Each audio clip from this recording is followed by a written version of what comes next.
Hello everyone, कैसे हैं आप सब लोग। थोड़ा सा इंडिया की इकोनॉमी के बारे में बात करेंगे। आप देखो, इफ़ यू आर कंसर्न कि पेट्रोल के प्राइसेस 100 से ऊपर निकल गए हैं, रिसेंटली अगर आपने अपने व्हीकल का टंकी फुल करवाया देन यू नो कि कितने ज़्यादा पेट्रोल के प्राइसेस बढ़ गए हैं। अगर आपने कोई भी सामान मार्केट से ख़रीदा है, चाहे वो सब्जी, इवन इनफैक्ट अगर टमाटर प्याज भी ख़रीदा है आपने, देन यू नो कि suddenly there is a rise in the prices. तो और ये जो राइज इन द प्राइसेस है ना, ये कंटिन्यूसली बढ़ता जा रहा है, कम नहीं हो रहा है। So this today we are just going to understand कि what is happening with the Indian economy and क्या सजेशंस दिए गए हैं कि ये जो स्टैगफ्लेशन की सिचुएशन चल रही है, and we will also understand कि स्टैगफ्लेशन होता क्या है, क्यों है स्टैगफ्लेशन, गवर्नमेंट या आरबीआई क्या कोशिश कर रही है, कर सकती है इसको रिवाइव करने के लिए, क्यों हो रहा है, प्लस इसके साथ ही में क्या मेजर्स दिए गए हैं इस सिचुएशन को कंट्रोल करने के लिए। If you are interested into these things, stay with me for the next 15-20 minutes. थोड़ा सा लंबा आर्टिकल होगा क्योंकि बहुत सारी टेक्निकल टर्म्स है इसके अंदर, but we are going to understand each and every thing and we are also going to understand कि why Indian economy is going through this out. जो राइजिंग थ्रेट ऑफ स्टैगफ्लेशन हो रही है, इसको कैसे टैकल आउट करना है। काफ़ी सारे आर्टिकल्स हमने इसके अंदर इंक्लूड करे हैं which are actually very good, very very good. मतलब if you ask me, I am going to say this is one of the best video you might be seeing in the recent times, क्योंकि the situation is actually very worse. The situation is actually very worse. जिस हिसाब से recession आया है, जिस हिसाब से inflation बढ़ रहा है, 6.3% इन्फ्लेशन सीपीआई का चला गया है, 12.3% जो है वो डब्ल्यूपीआई का चला गया है inflation. It is rising like anything and there is nothing much we can do, क्योंकि बड़ा ही रिस्की सा मैटर है। सो इसको हम आज बहुत ही इन डेप्थ एनालिसिस करेंगे। चलो मेरे साथ चलो। मेरा नाम संतोष है। अगर आप मुझसे जुड़ना चाहते हो तो इंस्टा या टेलीग्राम पे little_simple_बुद्धा पे सर्च करके आप मुझसे जुड़ सकते हो। वीडियो का पीडीएफ आपको टेलीग्राम से मिल जाएगा, you can find it from here. So what is happening, देखो लास्ट ईयर जब लॉकडाउन लगा था, लॉकडाउन 1, लॉकडाउन 2.0, तो इस तरीके से जब लॉकडाउन पे लॉकडाउन लगता गया तो ये व्हाट हैपेंड कि इंडियन इकोनॉमी बिल्कुल रुक गए। सब लोग घर में बंद हो गए, इंडियन इकोनॉमी रुक गई, फैक्ट्री सारी बंद हो गई, मार्केट में सामान डिलीवर होना क्या, सामान बनना ही बंद हो गया था, तो डिलीवर होना भी बंद हो गया था। तो ऐसे के अंदर सेकेंड वेव ऑफ कोविड-19 इस तरीके से आया कि इवन जो रूरल इंडियाज़ थे वहाँ तक इंडिया को हाई एंड ड्राई, मतलब हाई इन्फ्लेशन रेज कर रहा है, ड्राई बिकॉज क्योंकि वहाँ पे सामान नहीं पहुँच पा रहा है। ये वाला जो लास्ट क्वार्टर गया है, यहाँ पे इंडिया को डबल वे में मिली है, lockdowns and economic activities they are coming to an halt. ऐसे के अंदर इन्फ्लेशनरी प्रेशर, मतलब जैसे मैं बता रही हूँ ना आपको, इन्फ्लेशन क्या होता है कि सामान का जो प्राइस है वो राइज होने लग जाता है। सिंपल भाषा में उसको बोलते हैं इन्फ्लेशन, सामान का प्राइस बढ़ना, प्राइसेस राइज हो रहे हैं। तो प्राइसेस राइज हो रहे हैं और ऐसे में स्टेगनेंट आउटपुट है। स्टेगनेंट आउटपुट का मतलब क्या हुआ, इकोनॉमी ग्रो नहीं कर रही है, इकोनॉमी इज स्टेगनेंट। स्टेगनेंट का मतलब होता है रुका हुआ, एक रुका हुआ आउटपुट है। आप उसको पुश करने की कोशिश करोगे तो इन्फ्लेशन और ज़्यादा बढ़ जाएगा। आई टेल यू कि why this is a very risky situation. तो ये फियर अभी ये राइजिंग थ्रेट हो रही है कि इंडिया में भी इज़ राइजिंग टुवर्ड स्टैगफ्लेशन। अब डीजल एंड पेट्रोल के प्राइसेस देखो, स्काई रॉकेटेड, मतलब I am even like I एक तो वैसे भी कहीं निकल नहीं रहे हैं, ऊपर से इतना ज़्यादा प्राइसेस हो रहा है हर एक चीज़ का कि it's really very dangerous situations. But first understand कि स्टैगफ्लेशन क्या होता है। देखो, स्टेगनेशन होता है किसी चीज़ का रुकना, ठीक है।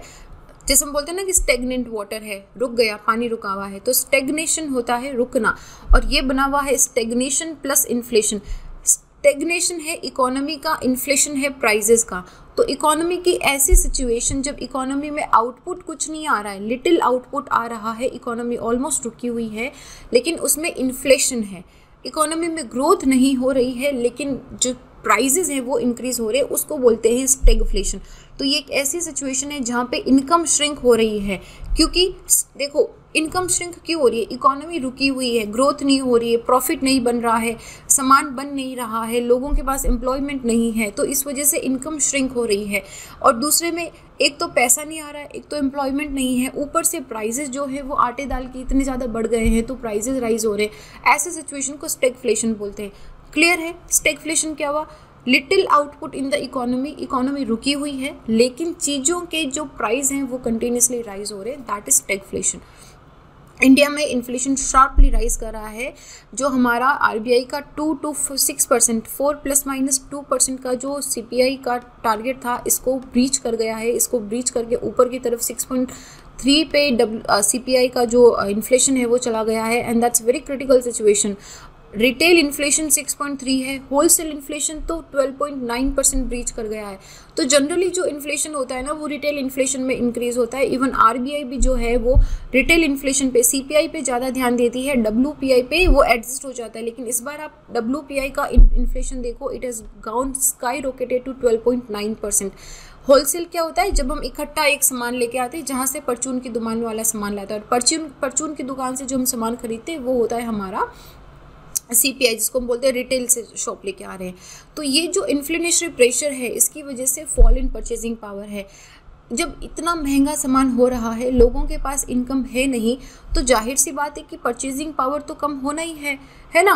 क्योंकि अगर इनकम होती है तो क्या होता है कि चलो लोग खरीद भी ले। पहले अगर 100 रुपये के अंदर, मैं सिंपल भाषा में बता रही हूँ, पहले अगर 100 रुपये के अंदर 5 किलो ओनियंस आते थे, तो आज वो 100 रुपये के अंदर सिर्फ 1.5 किलो ओनियन आ रहा है। तो परचेजिंग पावर आपका कम हो गया है ना, सेम मनी में बहुत कम सामान आ रहा है। और one of the major contributor for this rising inflation जो है वो है surge in fuel prices. Wholesale prices soar हो गए उनके हाईएस्ट 1992 से लेकर आज। 1992 में जो थे उससे भी ज़्यादा हो गए हैं आज होलसेल के प्राइसेस। फ्यूल प्राइसेस सारे रिकॉर्ड तोड़ के ऊपर चला गया है। रिटेल इन्फ्लेशन भी इट हैज़ ऑल्सो पास्टेड, जो आरबीआई का जो लिमिट है उससे क्रॉस करके निकल गया है। तो इन करंट सिनारियो ये जो इन्फ्लेशनरी प्रेशर है, ये सिर्फ रिटेल पे नहीं, होलसेल पे भी इतना बुरी तरीके से देखने को मिल रहा है। यू कैन सी कि इन द लास्ट क्वार्टर किस तरीके से जो राइजेज हैं, प्राइसेस राइज हो रहे हैं। देखो ये होलसेल प्राइस तो बहुत बुरी तरीके से राइज हुआ है, एंड 6% तक हमारा सीपीआई का लाइन होना चाहिए। ब्लू कलर वाला जो लाइन दिख रहा है आपको, ये सीपीआई का लाइन है, जो आरबीआई की लिमिट है कि 2% से 6% तक ही इन्फ्लेशन को हमको कंट्रोल करना है। तो ये अभी 6.3% हो गया है, which is very dangerous situations, क्योंकि सबसे ज़्यादा मार गरीब आदमी को पड़ती है जब इस तरह के इन्फ्लेशन रेट्स ज़्यादा हो जाती हैं। तो नॉर्मली जो प्राइस हाइक होते हैं हाई इकोनॉमी ग्रोथ के अंदर होते हैं। हाई इकोनॉमी ग्रोथ के अंदर क्यों होता है? हाई इकोनॉमी ग्रोथ का मतलब क्या है, इसको समझो।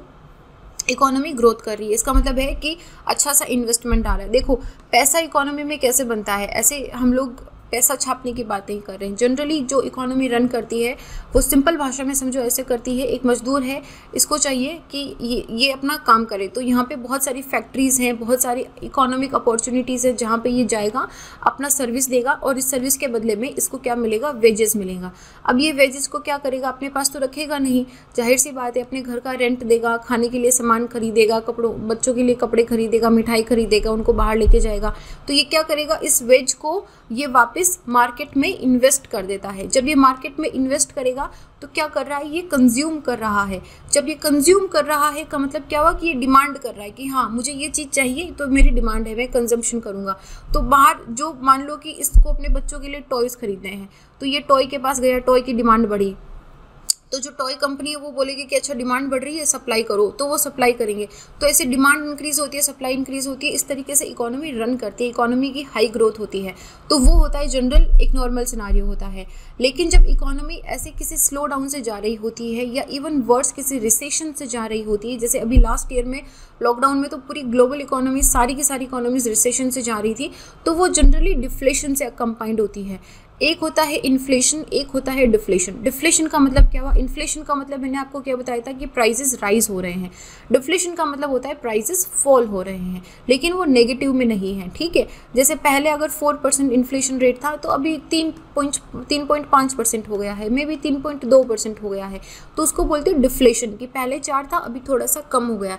पहले 100 रुपये के 5 किलो प्याज आते थे, अभी 100 रुपये के 6 किलो प्याज आते हैं, तो इस तरीके से डिफ्लेशन हो गया है।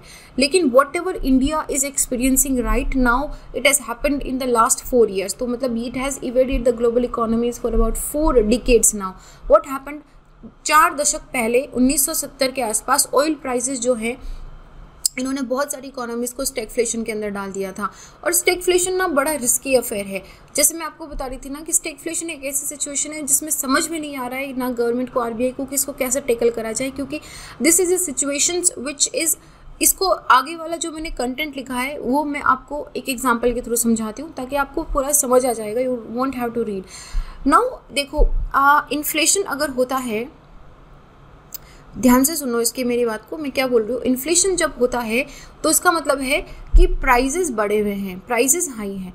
प्राइजेस हाई हैं का मतलब क्या है कि मार्केट को ऐसा लगता है कि जो कंज्यूमर है इसके पास पैसे हैं कि ये आराम से अपना 10 किलो 100 रुपये के अंदर 1.5 किलो प्याज खरीदने की कैपेसिटी के अंदर है। तो इसका मतलब हम ये मानते हैं कि मार्केट के अंदर जो लिक्विडिटी होता है, जो ओपन रनिंग पैसा होता है ना मार्केट में, कि कितना लिक्विड पैसा है, कि कितना रनिंग पैसा, उसको लिक्विडिटी बोलते हैं हम। तो वो जो रनिंग पैसा या लिक्विडिटी है वो काफ़ी ज़्यादा है। तो ऐसे में आरबीआई क्या करती है, आरबीआई लेके आती है टाइट मनी पॉलिसी। आरबीआई जब टाइट मनी पॉलिसी लेके आएगी तो वो लिक्विडिटी को सक इन कर लेती है, ऐसी ऑपरेशंस चल लेती हैं कि लिक्विडिटी जो मार्केट में एक्स्ट्रा पैसा है इसको ये सक इन कर लेगी, या फिर इंटरेस्ट रेट जो है उसको हाई कर देती है। इंटरेस्ट रेट को हाई करने से क्या होगा कि इतना इजीली कम इंटरेस्ट रेट पे जब लोन नहीं मिलेगा तो बहुत सारी कंपनीज बिना मतलब के ज़्यादा लोन नहीं लेगी, जिसको बहुत ज़रूरी है वही लेगी, और मार्केट में लिक्विडिटी कम हो जाती है। जब लिक्विडिटी कंट्रोल हो जाएगी तो इन्फ्लेशन जो है वो कंट्रोल हो जाता है। यहाँ पे ये एक नॉर्मल आरबीआई का प्रोसीजर होता है, इस तरीके से करती है। तो इसमें देखो नुकसान क्या हो रहा है, इंटरेस्ट रेट अगर लो कर दी इन्होंने, इंटरेस्ट रेट इन्होंने लो कर दी, क्यों कर दी, नहीं सॉरी इंटरेस्ट रेट इन्होंने हाई कर दी। इंटरेस्ट रेट हाई करने का मतलब क्या हो, पहले मान लो आपको 5% ब्याज पे लोन मिल रहा था, अभी आपको 15% ब्याज पे लोन मिल रहा है। तो कंपनीज कहती है कि अरे यार 15% कौन देगा, अत्यंत आवश्यक है तो 15% दे के ले लेंगे, नहीं तो ले लेंगे। इससे क्या होगा, मार्केट में इन्वेस्टमेंट कम हो जाता है, क्योंकि हाई इंटरेस्ट रेट है, हर कंपनीज लोन अफोर्ड नहीं कर पाएगी 15% पे। तो इसकी वजह से मार्केट में इन्वेस्टमेंट कम हो जाएगा, और इन्वेस्टमेंट कम होने की वजह से मार्केट में क्या होगा, इकोनॉमी कंट्रोल हो जाएगी, ज़्यादा इन्वेस्टमेंट नहीं होगा। तो ये इसका थोड़ा सा नुकसान हमको झेलना पड़ता है। तो एक तो हो गया जब इन्फ्लेशन हाई हो रहा है। अभी क्या सिचुएशन है हमारी, अभी सिचुएशन ये है कि भाई इन्फ्लेशन भी बढ़ रहा है और इकोनॉमी भी लो है। तो ऐसे के अंदर हम अगर इन्फ्लेशन को कंट्रोल करना चाहें, तो हम क्या करेंगे, हम बोलेंगे इंटरेस्ट रेट जो है इसको हाई कर दो, लिक्विडिटी मार्केट में से जो है उसको हटा दो। लेकिन अगर हमने ये लिया तो इसका मतलब है कि बैंक के पास पैसा नहीं होगा, या फिर कंपनीज जो है वो अफोर्ड नहीं कर पाएंगी कि वो लोन लेके अपना बिजनेस रन करें। तो ऐसे में इकोनॉमी स्लो हो जाएगी, और इकोनॉमी ऑलरेडी स्लो है। समझ रहे हो, ये जो कॉम्प्लिकेटेड सिचुएशन बन रही है। इन्फ्लेशन को कंट्रोल करना चाहोगे तो इकोनॉमी को लो हो जाएगा, और इकोनॉमी तो ऑलरेडी स्टेगनेंट है।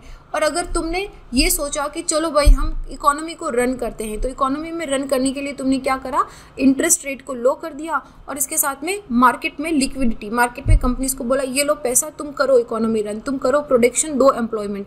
लेकिन जब वो पैसा मार्केट में जाएगा तो क्या करेगा, वो लिक्विडिटी को इंक्रीज करेगा, और जैसे ही लिक्विडिटी इंक्रीज होगी इन्फ्लेशन फिर से बढ़ जाएगा। समझ रहे हो कॉम्प्लिकेटेड सिचुएशन। तो इसीलिए बोला जा रहा है कि स्टैगफ्लेशन बड़ी कॉम्प्लिकेटेड है। अभी आप इन्फ्लेशन को कंट्रोल करोगे या इकोनॉमी को रन करोगे। इकोनॉमी को रन करने गए तो इन्फ्लेशन और ज़्यादा बढ़ जाएगा, इन्फ्लेशन को कंट्रोल करने गए तो इकोनॉमी और ज़्यादा कंट्रोल हो जाएगी, और ज़्यादा लो हो जाएगी। तो अब करें क्या। तो ऐसे के अंदर यही पूरी चीज़ें, तो ऐसे के अंदर यही पूरा जो मैंने इसमें है यही समझाया। तो ऐसे में ये भी बोल रहे हैं कि आरबीआई जो है एक अकोमोडेटिव पॉलिसी स्टेंस लेने की सोच रही है, जिसके अंदर जो लिक्विडिटी पंपिंग मेजर्स हैं, जैसे ओपन मार्केट ऑपरेशंस हो गए, या डिस्ट्रेस्ड पर्टिकुलर कुछ जो वनरेबल सेक्टर्स हैं या जिनकी ग्रोथ बहुत इंपॉर्टेंट है कंट्री के लिए, जो कोर सेक्टर्स होते हैं, शायद उनको ओपन मार्केट ऑपरेशंस में उनको लिक्विडिटी देके उनको रन करवाने की कोशिश करी जाए, ताकि थोड़ा सा इकोनॉमी रन हो, उसके बाद में धीरे धीरे बैलेंस आउट हो जाएगा। एसबीआई का एक रिपोर्ट आया था जिन्होंने बोला कि जो लोकलाइज्ड लॉकडाउन्स हैं उससे जो फूड प्राइसेस हैं वो बहुत बढ़ गए हैं, और ये फूड प्राइसेस इस तरीके से बढ़े हैं कि सेकंड लॉकडाउन जब आया तो जो सप्लाई चेन होती है ना, कि जो मैन्युफैक्चरिंग यूनिट से पूरा ट्रांसपोर्ट होके सामान जो है वो लोकल किसी गांव के एक छोटी से परचून की दुकान पे जाएगा, सामान बिकता है, जैसे मैगी का पैकेट, पार्ले जी का पैकेट बिकता है। तो ये जो सप्लाई चेन है ना, ये डिसलोकेट हो गई है कोविड की वजह से।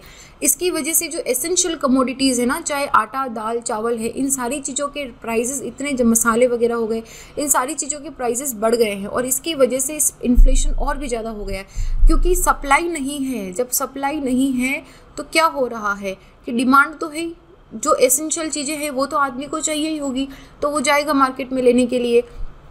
मान लो 10 लोग हैं, 10 लोगों को एक 5 मसाले के पैकेट हैं, ठीक है, 5 मैगी के पैकेट हैं मान लो, तो इनको मैगी के पैकेट चाहिए और आदमी लेने वाले हैं 10, तो ये दुकानदार क्या करेगा, ये बोलेगा कि अच्छा अब तो मैं प्राइस बढ़ा देता हूँ, जिसको ज़्यादा ज़रूरत होगी वो लेगा। तो जब डिमांड बहुत ज़्यादा है, सप्लाई बहुत कम है, तो इससे इन्फ्लेशन और भी ज़्यादा बढ़ जाता है। तो ऐसे के अंदर it is impossible for the MPC, जो हमारी मॉनेटरी पॉलिसी कमेटी है, उनके लिए it is impossible to look through the inflation process. और ऑल्सो अगर आप इन्फ्लेशन को, वही बात है कि कंट्रोल करने चाहोगे, तो it is to remain supportive to the growth also, कि फिर आप सपोर्टिव ग्रोथ को लिए नहीं रह पाओगे। तो ऐसे के अंदर एक इम्पॉर्टेंट प्रायोरिटी RBI की ये बनती है कि वो सप्लाई चेन जो टूट गई है, क्योंकि डिमांड है लेकिन सप्लाई नहीं मिल रही है, तो ये जो सप्लाई चेन डिस्टर्ब हो गई है, इसको वापस रिवाइव करा जाए। और ऐसे के अंदर RBI इसको नहीं कर सकती है, government of India has to pinch in, ताकि एक बड़ा स्टेप ले और इस सप्लाई चेन को वापस रिवाइव करें। इफ़ नॉट टुमारो, आज नहीं तो कल, ये स्टैगफ्लेशन वाली situation is there, it is just staring in our eye कि मैं खड़ी हूँ, तुम पहुँचो, तुम वहाँ पे आओ तो सही, थोड़ा सा टाइम लगेगा, स्टैगफ्लेशन आने वाला है। ऐसे के अंदर it is very imperative for the government कि अभी से you take the policy measures before another disaster hit, क्योंकि ऑलरेडी लॉकडाउन में लोगों के पास नौकरियाँ नहीं हैं। और ऐसे के अंदर अगर ऐसी सिचुएशन आ गई कि इकोनॉमी रन नहीं कर रही है, एम्प्लॉयमेंट प्रोवाइड नहीं हो रहा है, लोगों के पास इनकम नहीं है, लेकिन जो रोज़मर्रा में ज़रूरत की चीज़ें चाहिए उनके प्राइसेस हाई हो रहे हैं, तो सबसे ज़्यादा मार अगर इसके किसी चीज़ को लगेगी तो वो लगेगी गरीब इंसान को, और जिनका पॉपुलेशन यहाँ पे सबसे ज़्यादा है। तो क्या करें, सोल्यूशन क्या है? प्रॉब्लम तो हम समझ गए, प्रॉब्लम आपको समझ आया, सोल्यूशन क्या है? इंडियन डेवलपमेंट इकोनॉमिस्ट है जयति घोष, इन्होंने एक 5 एजेंडा दिया है। She is brilliant economist. इन्होंने UN के United nation high level advisory board है इकोनॉमिक एंड सोशल अफेयर पे, इन पे भी she is a member of that. तो इन्होंने 5 पॉइंट बताए, 5 पॉइंट ध्यान से समझो, बहुत इंपॉर्टेंट है। पहली चीज़ तो उन्होंने बोला कि भाई जिसके पास खाने को नहीं है ना, उसको खाने को दो। सबसे पहले तो तुम ये करो, सबसे बड़ी डिमांड यही होगी कि जितने भी economist, trade union, social movement हैं, they engage with the poor people who don't have the income support, जिनके पास इनकम सपोर्ट नहीं है, इन्फ्लेशन में वो ज़रूरत का सामान खरीद नहीं पा रहा है, तो उनको आप इंश्योर करो कि दे हैव द लाइवलीहुड। उनको 5 किलो अनाज और 1 किलो पल्सेस हर मंथ हर इंसान को दो। अगर घर में 5 लोग हैं तो 5 को 5 किलो अनाज और 1 किलो पल्स दाल जो है वो उनको दो। जो भी पूछ रहा है, राशन बेस्ड पे नहीं, चाहे वो BPL में है या चाहे वो अगर वो उसके पास मनरेगा का कार्ड है या कोई राशन कार्ड है, नहीं, whoever is asking, maybe that person is not in the, he was not in the BPL card, लेकिन लॉकडाउन की वजह से अगर वो BPL कैटेगरी में आया है, इफ़ ही इज़ आस्किंग कि he needs something to eat, तो उसको वो दे दो without looking for the ration card. Everyone, you should give it to everyone. दूसरी चीज़ इन्होंने बहुत अच्छी बोली कि मनरेगा जो है इसको एक्सपेंड करके 150 दिन कर दो। अभी जो मनरेगा है वो 100 दिन का एक एम्प्लॉयमेंट देता है एक हाउस होल्ड में से। एक हाउस होल्ड के अंदर 5 लोग भी हो सकते हैं, 10 लोग भी हो सकते हैं, घर में से एक आदमी जाएगा मनरेगा के अंदर और 100 दिन का उसको रोजगार मिलता है। यहाँ पे जयंती घोष ने बोला है कि आप 150 दिन का काम दो इनको, और घर में हर अडल्ट मेंबर 18 साल से हर ऊपर का जो इंसान है उसको, हर एक इंसान को यहाँ पे काम दो। और दूसरा इन्होंने बोला कि अर्बन एरियाज़ के अंदर भी इसी तरह की एक एम्प्लॉयमेंट गारंटी का एक्सटेंशन करो आप। जैसा मनरेगा रूरल एरिया में है, सिमिलर टाइप का मनरेगा कुछ ऐसा ही अर्बन एरियाज़ के अंदर भी लेके आओ। चौथी चीज़ उन्होंने बोली कि हर महीने 7500 रुपये उस हाउस होल्ड को दिए जाएं जो इनकम टैक्स नहीं पे करते हैं। अगर आप इनकम टैक्स पे नहीं करते हो तो ऐसे में 7500 रुपये हर एक हाउस होल्ड, हर एक घर के अंदर ये जाना चाहिए without relying on the biometric information कि उनकी बायोमेट्रिक इन्फॉर्मेशन है या नहीं है। और ऐसे में स्टेट गवर्नमेंट को रिस्पॉन्सिबिलिटी देनी चाहिए। 4 पॉइंट हो गए। 5वां पॉइंट उन्होंने बहुत ही ब्यूटीफुली बोला कि हेल्थ बजट को डबल करो। जब तक आप फाइनेंशियल रिसोर्सेज जो स्टेट गवर्नमेंट को मिल रहे हैं हेल्थ के लिए उनको डबल नहीं करोगे तो पेंडेमिक को डील करने के लिए या इसका जो फॉल आउट हो रहा है हेल्थ सर्विसेज पे वो टैकल नहीं होगा। और जब तक वो टैकल नहीं होगा पेंडेमिक को आप अच्छी तरीके से टैकल नहीं कर पाओगे। तो ये इनके 5 पॉइंट है, बहुत ही ब्यूटीफुली स्टेटेड 5 पॉइंट है एंड आई रियली थिंक कि we can work on that. पर इसमें एक चौथा पॉइंट जो है ये बोल रहा है कि 7500 रुपये हर एक हाउस होल्ड को देने चाहिए। नाउ इस पर क्या है, दिस इज़ नॉट दीज और ये कोई ऐसे अनयूजुअल मेजर्स नहीं है। बहुत सारी डेवलप्ड एंड डेवलपिंग कंट्रीज़ हैं जो ऐसा या इसके जैसा कोई ना कोई दूसरा मेजर ले रही है अपनी इकोनॉमी को रन करवाने के लिए। जैसे US एंड कनाडा हैं, they are also giving the physical package also. Now India में भी फिजिकल पैकेज हम लेके आए हैं ताकि हम मार्केट के अंदर, इकोसिस्टम के अंदर एक लिक्विडिटी क्रिएट कर सके, एम्प्लॉयमेंट अश्योरेंस दे सके, ठीक है, ये सब चीज़ें लेके आए। लेकिन हमारे फिजिकल पैकेज के अंदर ये 7500 रुपये पर मंथ देने वाला नहीं है। तो इसमें हम क्या बोल रहे हैं कि यार आप रेदर देन ब्रिंगिंग कि हम 7500 रुपये हर एक हाउस होल्ड को दे रहे हैं, rather than going in to that, why don't you keep it in your physical package, इसको फिजिकल पैकेज का पार्ट रखो, ताकि ज़्यादा से देखो अगर जिनकी इनकम लॉस हो गई है, जिनके ऊपर डेट इनकर्ड हो गया, मतलब उधार बहुत ज़्यादा हो गया है, तो उनको ट्रांसफ़र करो। There is unless in sufficiently large quantum cash transfer ऐसी इमरजेंसीज के अंदर पैकेज का पार्ट होना चाहिए, नॉट दी होल सिचुएशन, ठीक है। And most of the consumptions जो हैं they are driven by the top of the pyramid. Over the next 3 to 4 month ये बहुत ज़रूरी है कि हमने जो भी फिजिकल पैकेज हम लेके आए इसको हम फ्रंट लोडिंग पे एक्सपेंड कर दें। फ्रंट लोडिंग क्या होता है, मान लो कि आप बोले कि हम 5 साल के अंदर, एग्जांपल समझना, फ्रंट लोड क्या होता है, वेरी इंपॉर्टेंट, छोटा सा वर्ड है, मिस हो जाता है, बट समझो। फ्रंट लोड होता है कि 5 साल के अंदर मेरे को 5 करोड़ रुपए खर्च करने हैं, तो सरकार ने बोला फ्रंट लोड में खर्च करो। तो मैंने क्या बोला, मैंने कहा ठीक है, 1 साल के अंदर मैं 3 करोड़ रुपए खर्च करूंगी, और 3 करोड़ के अंदर हम जो भी एसेंशियल चीज़ें हैं, जितना भी इनकम जनरेट करना है, अपॉर्चुनिटीज़ जनरेट करनी है, वो करेंगे। ये होता है फ्रंट लोड की इनिशियल ईयर्स के अंदर ज़्यादा इन्वेस्ट करो, उसके बाद में इसको कम कर दो, फिर मैं 4 साल के अंदर मैं 50 लाख खर्च कर दूंगी। तो यही बोल रहे हैं कि मनरेगा पे, रूरल पब्लिक वर्क पे हायर एक्सपेंडिचर करो, फ्रंट लोड पे अभी अगले 3-4 महीनों में अभी ज़्यादा से ज़्यादा इन्वेस्ट करो। And the only way to create job तो क्रिएट करनी पड़ेगी, बिना जॉब क्रिएट करे एम्प्लॉयमेंट नहीं आएगा, इनकम नहीं आएगी, गरीब आदमी के पास पैसा नहीं आएगा, वो डिमांड नहीं कर पाएगा, इन्फ्लेशन से फाइट नहीं कर पाएगा। और सबसे ज़्यादा ज़रूरी यही है कि private sector invest in capex, capital expenditure के अंदर इन्वेस्ट करो। गवर्नमेंट को ये अत्यंत आवश्यक है कि वो इंफ्रास्ट्रक्चर को अपना बैकबोन बनाए, सो प्राइवेट सेक्टर जो है उसमें आके अपना इन्वेस्ट कर सके। Now this was the whole topic. I hope कि आपको समझ आया होगा कि what our economy is going through, stagflation क्या होता है, इसमें सोल्यूशन क्या देना है।